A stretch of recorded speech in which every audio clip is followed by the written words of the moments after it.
Watch out, it's a live mic. This is Mark McNease in New York City with my co-host Rick Rose in Shreveport, Louisiana, and you're listening to another edition of Live Mic Weekend. Hey Rick, happy weekend. Good morning. It's the weekend indeed. Well, is it? It's Sunday. Sunday's kind of more of the beginning of the week. It is outside of this country. I'm not sure where, but I know that Sunday is actually the first day of the week. Right. So happy new week or happy weekend for those that are celebrating at the end of the week. It all depends. It's all preferential. Now, where do you want to start? Where do you want to head off? I know. We got like 6 topics, guys. We worked through them very quickly. Lots happening in the world today. Let's start with this First Amendment thing that I didn't even know about until you brought it to my attention. Right. It's the First Amendment Defense Act, which is, as usual, a very Orwellian name for this act, and it's being pushed by Republicans, a bunch in the House and quite a few in the Senate. One Democrat, I don't know who it is, but anyways, it's this quote religious liberty bill sort of thing, but it would be federal and it would allow anyone to discriminate against same-sex couples, but it also would allow them to discriminate against people who have sex outside of marriage. So if you're an unmarried straight couple showing up at a bed and breakfast, they can refuse to rent you a room. So that's what this legislation would do. And it's so screwed up because it's, like I said, it's called the First Amendment Defense Act. But the First Amendment, which gives us freedom of religion, also gives us freedom from religion because it states it states that this government cannot establish. There you go, the Establishment Clause. The government cannot establish religion, and when you have a clerk, a county clerk, or anybody else, especially in a government position, a government job, imposing their religious beliefs on you, which is what happens really. That's the establishment of religion, and Obama would never sign it ever. But that doesn't mean that a Republican president would not sign it. And it was there was an op-ed in the New York Times today, editorial, about it. And I brought it up because I think people need to stay vigilant and stay alert and be aware of what people are trying to do now that the Supreme Court has given us marriage equality.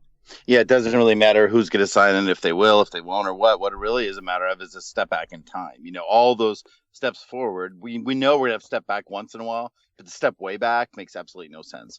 I don't think it's going to happen, but it is a reality to keep an eye on it because things can slip in when you don't. And I agree with you. There's so many things that come up that we read about, but we don't go deeper on. So thanks for bringing it to our attention. You're right. Things can slip in when you're not paying attention. Have you ever had that happen? Ouch. That's what I say. Let's talk about sexuality. Let's talk pansexuality in the news, gray sexuality in the news. Gray sexuality actually has been around for about 20 years. It's actually a part of the asexual spectrum. When we talk about going gender neutral and we talk about getting away from genders in general, which is the big discussion today. This guy made a little movie. It's a 60-second short movie based on a character who is gray sexual. Now, do you know what that is, Mark? No, I thought it had to do with people over 50, but you explained to me in the green room that that's not the case. Well, I thought it was too, and I think that's probably why they wrote it up there in the little headline when I started digging into this. But there are those of us over 50 that are not gray, Mark. Do you see what I'm saying? Well, you color your hair. I know that. And does the carpet go? What's that phrase? Does the carpet match the drapes? Yeah, no, anyway. Gray sexual is basically the guy in the movie talks about his story, which is I love to lay with men, I love to cuddle with men, I like to hold men, but I don't have sex with men. So it's a part of the spectrum where there is some identity and some closeness, but it still is asexual because you're not practicing sex. So that's out there. And then what's his name? Andrew Garfield, who plays Spider-Man, basically was responding to the bust that happened back in June when Sony's systems were all revealed and all the email came out, that there was discussion about from a studio head, confirmed by the creator of Spider-Man, basically saying Spider-Man can be anything but homosexual. He is a white heterosexual male. And Garfield came out and said, I don't care who I sleep with. And he said, I don't care who Spider-Man sleeps with. Spider-Man has no color, no gender. God forbid he's in a costume, And basically his intentions are, Spider-Man's pansexual. I'm playing him. He's pansexual. There you have it. I like that. Good for him. I did too. Is he cisgender? I have no idea. Don't complicate matters on this Sunday. Ding, ding. Yeah, I just want to let people know we might be headed for a government shutdown. This is another one of those things that if you're not paying attention, and I often don't pay attention. I don't turn the news on. When I'm up in the morning and writing and doing my stuff, for at least a year now, I leave the news off because I don't want that noise in my head. But yeah, over Planned Parenthood, again, the Republicans, who else, are looking to shut down the government if they don't defund Planned Parenthood. And here we go again, you know, holding people hostage to this stuff. And it started with these guerrilla, highly edited videos done by this extremist on the right, who you know, of course, they all hate Planned Parenthood. And they hate it because it empowers women, in my opinion. It's all fear. It's not about abortion. They say it is. But anyways, so the whole video with the fetus body parts and everything. And I'll just very quickly say that when you're at that level of professionalism, you're the woman that they had on film. This is how they talk to each other, because they're not in that political debate. These are surgeons and physicians, and you know, people don't want to hear how they really talk. But anyways, that's beside the point. So we might have a government shutdown. I hope not. Well, it puts Boehner on the spot because he admitted when we shut down the government back 2013 or whatever that he would never do it again. Now he has to deal and live with his own words. And for a government to shut down over an issue like this says a lot about who we are as a people. Back to your First Amendment comments. We can't let it happen. And I was also reading, it was a moderate Republican actually commenting on it. And he's saying, you know, this is not a reflection on your Republican people. It's a reflection on the people who appoint them or who elect them. And it is a sign, you know, all the uproar in this country and all the freaking stuff that, you know, has been going on. We are the people. We can make a difference. And what's scary at the same time, even though we're empowered to do so, it scares me that there's still that mindset out there. And this isn't even about liberal or conservative. This is about common sense, common care, common love, common core value. Common core. It just popped into my head. Isn't that amazing? Ding, but ding, ding. All I can say is thank God for pumpkin spice. Hey, pumpkin spice. Hey, you got the control of the bell. We, in full disclosure, we recorded the show earlier. We both have a bell and we can move things along, but we had a technical problem. One of our interns wasn't behaving today and didn't plug something in, so to speak. But we don't fire people here for that. We don't. No, we don't. Say, look, you and live we're and flexible. learn. You know, it's a learning I'm in curve. Shreveport. I'm driving along the Red River on my way to church, and Mark's got control of the bell. But pumpkin spice, yeah, I just drove by a coffee house, Starbucks, and it made me think, get all irate again. I was mad this morning. Now I got to get mad again. They created this big marketing thing about pumpkin spice. Well, first of all, pumpkin's not even a flavor. When you look at pumpkin pie, only 5% of the flavor comes from the pumpkin part. It's more about the consistency and the texture. The flavor comes from clove and the other flavors they put in it, ginger, nutmeg, and that's the real flavor. They're not even in these products that are coming out. They've come out with pumpkin spice, not just this latte stuff that Starbucks launched early and got everybody excited about, but pumpkin spice Greek yogurt, pumpkin spice extra chewing gum, pumpkin spice Peeps, for God's sake, Marks. They're coming out with Peeps. Well, you're not going to believe this, but the other day I took a picture of the pleasure chest in Greenwich Village because I didn't even think it was still open. But you know they had fucking pumpkin spice lube in the window. They did, Mark. Come on.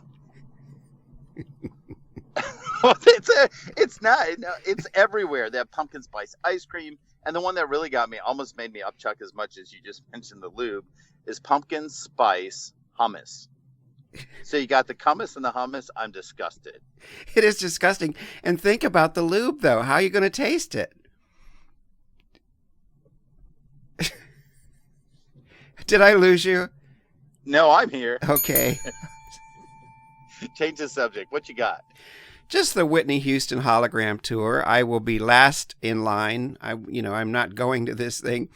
It was just kind of grotesque. I saw it last night. Her sister-in-law, her daughter got the estate, but her daughter has passed away very sadly. But the sister-in-law apparently controls this stuff, and she hooked up with some promoter, some concert promoter person. What do you call the person who does it? Not the promoter, but anyways.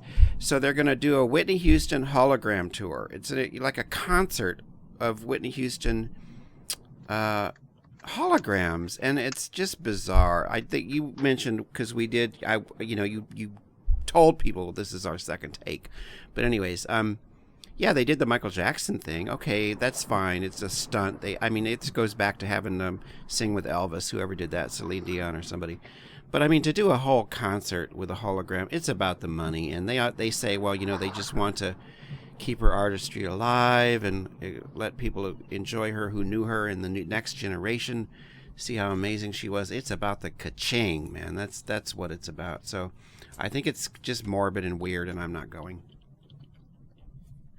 Going either. I mean, if I want to relive her or experience her, it's going to be through a song, and that's what does it for me. A song can take you there. You don't have to see it. I think they're going to find it to be a huge flop. People may go and then walk out because after an hour, the novelty's gone, and you're like, hey, I want to touch and feel and see the real thing. You know what I mean? Right. And who's the opening act? Yeah. Oh, God. That's ridiculous. So true. Speaking of women empowered, tonight is... Oh, Bud, you're breaking up here. 5 years pageant, back in, huh? You're breaking up there, but you're talking about Miss America. I'll keep it going. You keep it going. I know I'm on a road. I'm going to pull over now. Can you hear me okay? Yeah. Okay. Anyway, yeah, Miss America, 95 years, great celebration. People forget back in the day, everybody watched Miss America. It was the event of television season. I remember back in 1973 when Terry Ann Meeson was named Miss Wisconsin, and we were kids in Wisconsin and so excited about it. Some years later, repeated. We had the second one crowned about 5 years ago, but very powerful women. People forget, like Bess Meyerson, the first and only Jewish Miss America, went on to do great work in New York. And she was crowned in 1945 at the end of the war, World War II. And they said that because of Bess's presence, that it really helped the Jewish community in America be embraced and not depowered, but more empowered. We forget about people like my friend, Miss America 1993, Leanza Cornett. When she was crowned, she was an AIDS activist. And I know the day after she was crowned, I sent her a fax and got that answer back, and she wanted to work in the AIDS community. And 22 years later, she and I are still friends, and I'm following her and texting her on her journey out there. It's a very powerful program. So who will be crowned next? Big news, though. Vanessa Williams, who was decrowned after 10 months of wearing the crown because she posed nude, or provocatively, if you will. She lost her crown. She's back as the head judge. No comments, but she's back as the lead judge this year. And the Miss America song that Burt Parks made famous is back. And you will hear that sung tonight on ABC. And just so people know, that has nothing to do with Donald Trump is not affiliated with them, right? No, that's Miss USA, right? And God. He's not even affiliated with that, right? Or the broadcast rights of that. Yeah. And I just want to say in closing that you had Frank and I guest judge Miss Quincy, Illinois. I don't know, it's got to be like 7-8 years ago. But it just I'm a pageant supporter, and I know that a lot of people like to trash them and rag them and the horrible things they do to women's images and all this other crap. But I support them. Those girls were fabulous, and these are scholarships. They do good work, so I'm behind it. Amen. Well, Mark, you have a wonderful day. Thank you all for listening in. Rick, and thank you for doing a second take on the road. That's amazing. I know it's hands-free. It is. All right. I'll talk to you next later. week. Bye. Bye.